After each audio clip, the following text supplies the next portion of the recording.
అందరికీ నమస్తే. నేను గరిడేపల్లి సత్యనారాయణ, న్యూ లక్ష్య ఆర్గనైజేషన్. ఇందులో ప్రధానంగా నేను చెప్పదలుచుకున్నది ఏంటంటే, సోదరులారా సోదరిమణులారా, 15 సంవత్సరాల నుంచి 29 సంవత్సరాల వాళ్ళు ఉన్నవాళ్ళు యూత్ అని చెప్తా ఉన్నారు. భారతదేశంలో స్వాగతిస్తూ ఉన్నాం. 30 నుంచి 60 సంవత్సరాల వాళ్ళు మిడిల్ ఏజ్ అందాం, 60 సంవత్సరాలు దాటిన తర్వాత సీనియర్ సిటిజన్స్ అన్నాం.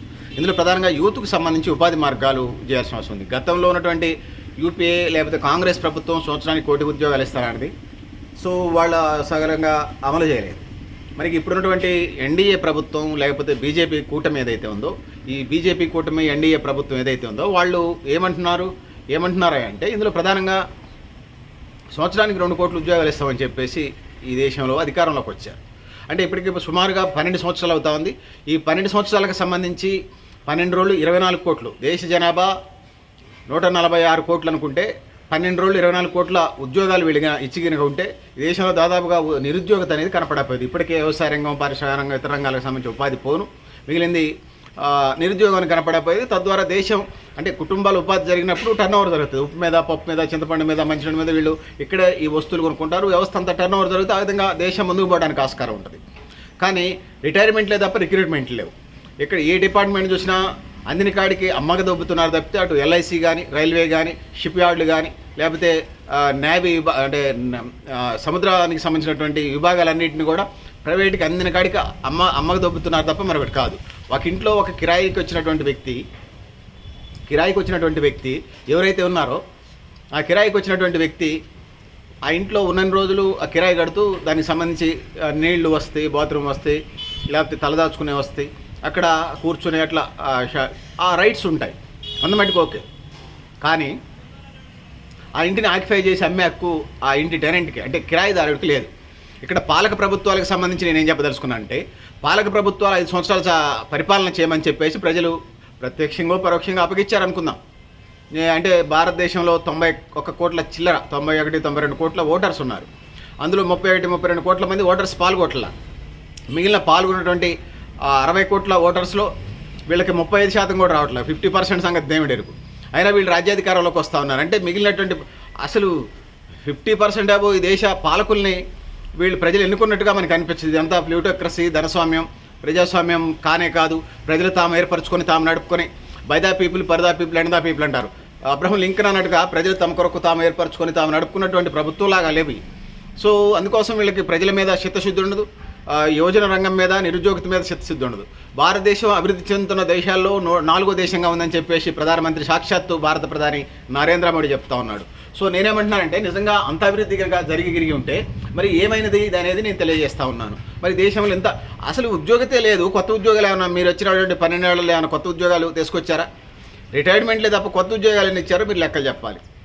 కేంద్ర ప్రభుత్వ ఉద్యోగాలనే కాంట్రాక్టు, అవుట్సోర్సింగ్ సంగతి దేవుడు ఎరుగు, కొత్తగా పెట్టే ఫ్యాక్టరీ సంగతి ఆకాశరామన్ ఎరుగు, లేకపోతే మా దేవతలందరూ దేవలోకం ఎరుగు. కానీ ఉన్నటువంటి ఖాళీగా ప్రభుత్వ రంగంలో రిటైర్డ్ అయినటువంటి రెగ్యులర్ పోస్టులు ఏదైతే ఉన్నాయో 2 కోట్లకు పైగా ఉన్నాయి. 1.5 నుంచి 2 కోట్ల ఉద్యోగాలు ఉంటే మీరు ఎంత మటుకి వాటిని రిక్రూట్మెంట్ చేసే దిక్కే లేదు. వాళ్ళేమో పని ఒత్తిడిని ఉన్నోళ్ళు ఇది చేస్తూ ఉంటారు కృష్ణారామ అంటూ, మీరే ఉన్న వాటిని రిక్రూట్మెంట్ చేయరు.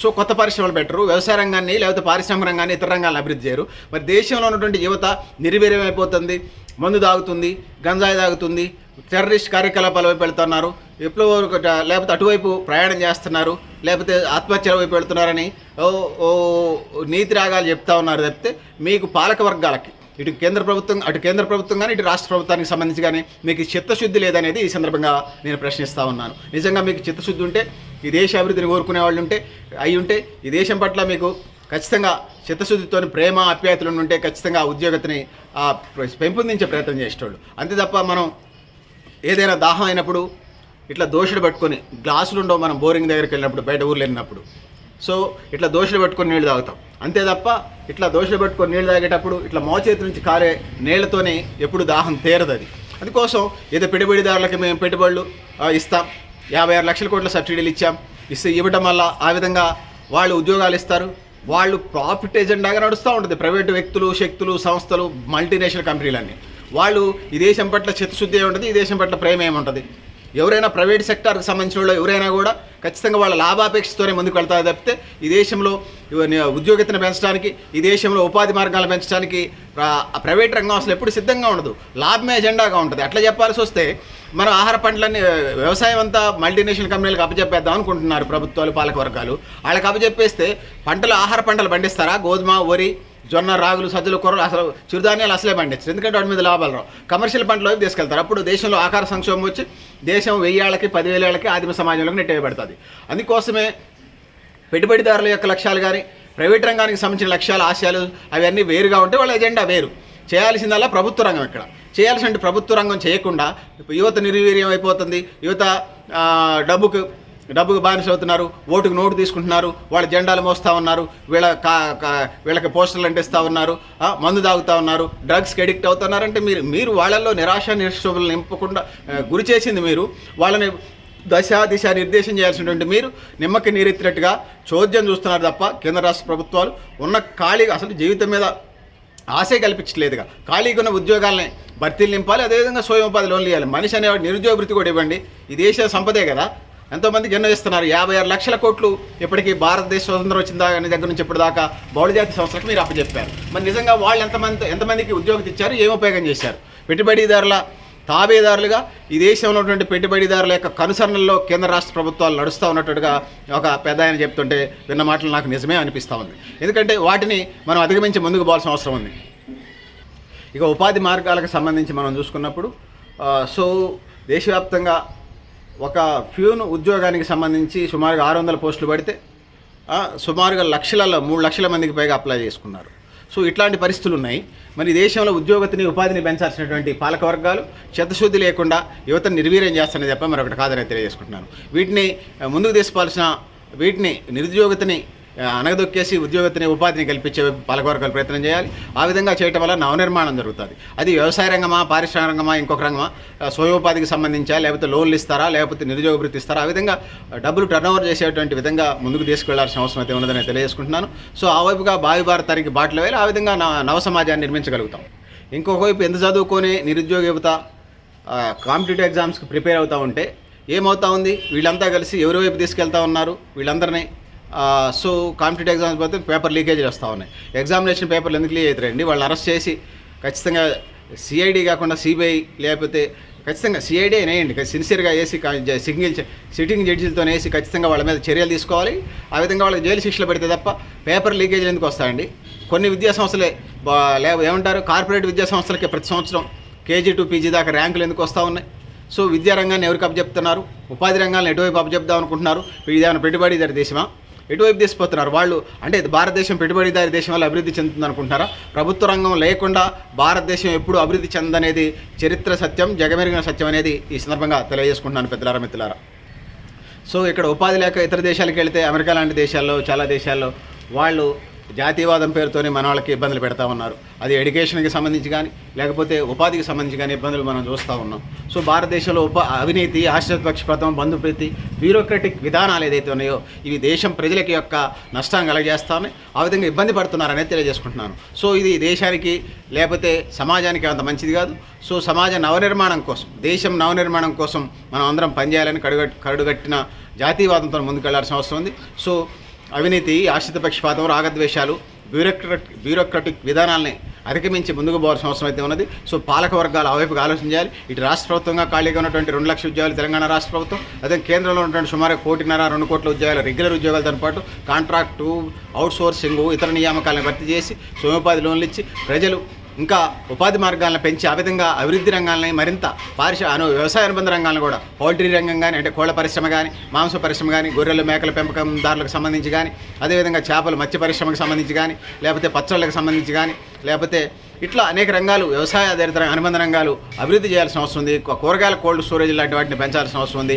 ద్రవ్యోల్బణాన్ని తగ్గిస్తూ, ధరలను అదుపులో ఉంచుతూ, బ్లాక్ మార్కెట్ని అరిగడుతూ, ఉద్యోగతను పెంచుతూ, పేదరికాన్ని తగ్గించుకుంటూ పోతూ నవనిర్మాణానికి బాటలు వేయాలి. తినడానికి తిండి, ఉండడానికి ఇల్లు, కట్టుకోవడానికి బట్ట, విద్య, వైద్యం, ఉపాధి రంగాలతో పాటుగా సమాన అవకాశాల సమాజం కోసం ముందుకు తీసుకుపోవాల్సిన అవసరం ఉంది.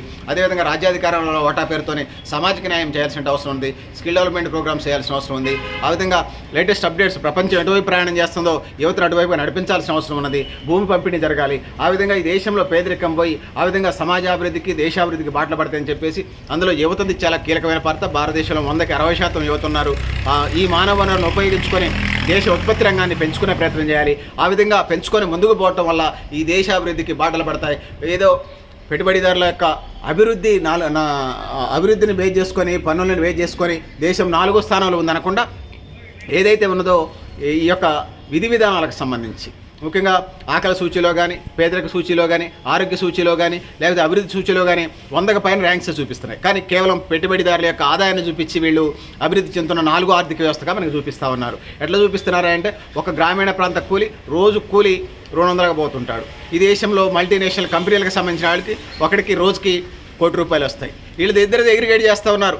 రోజు కూలి 200, ఆడు పెట్టుబడిదాడికి రోజు ₹1 వస్తున్నాయి. వీళ్ళు ఇద్దరికి అగ్రిగేట్ చేసి ఏం చూపిస్తున్నారయ్యా? 50 లక్షల 100 చూపిస్తున్నారు. ఇద్దరికి అగ్రిగేట్ చేసి ఈ దేశం అభివృద్ధి చెందిందని చూపిస్తూ ఉన్నారు. నిజంగా అభివృద్ధి చెందిందా? వీడు జీవితకాలంలో ₹1 సంపాదించలేడు.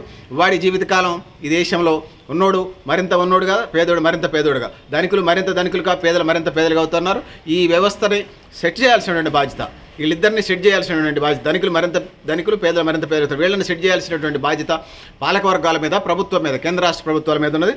ఇవన్నీ కాడి వదిలేసి వెళ్ళిపోయినట్టుగా వ్యవహరించకూడదు పాలకవర్గాలు. ఆ విధంగా బ్యాలెన్స్ చేయటం వల్ల ఈ దేశ అభివృద్ధికి బాటలు పడితే అందులో భాగంగా సమ్మిళితంగా మెర్జ్ అయి ఉంటుంది యోజన విధానం అనేది.